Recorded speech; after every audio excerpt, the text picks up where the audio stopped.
wewe. Acha kuhusu nini? Ukiniona tu na mgeni mundani, kazi yako ni kuja hapa sebele na kwanza kupayuka mdomo wako unapiga mikelele. Acha nini?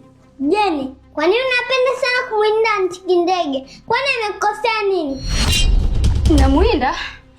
Wewe unaongea kuhusu nini? Namaanisha hivi, hiyo nyuzi uliyotaka kuitoa kwenye nguo ya Aunti Kindege, ulikuwa unaipeleka wapi?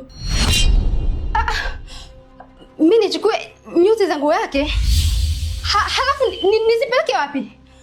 Wewe unaongea kuhusu nini? Wewe, hivi unachokiongea unakisikia au kinakulopoka tu?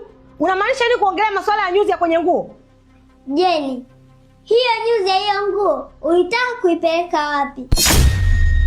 Hiyo inaonyesha wazi kuwa wewe ni mchawi. Jeni, wewe ni mchawi.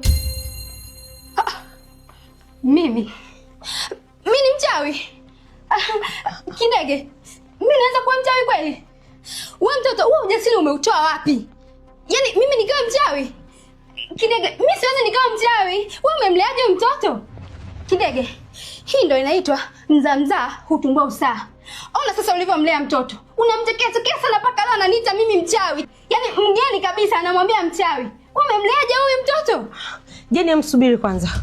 Wewe, hivi unachokiongea unakisikia au kinakutoka tu kwenye mdomo wako? Wewe mtoto umenizoea. Sasa ngoja leo nikubamize, ukome tena ukiona gani wangu mundani huo mdomo wako unaufunga na unaangalia maneno ya kuongea. Mpuzi wewe. Yaani wewe unajikutaga akili una? Naongea na wewe.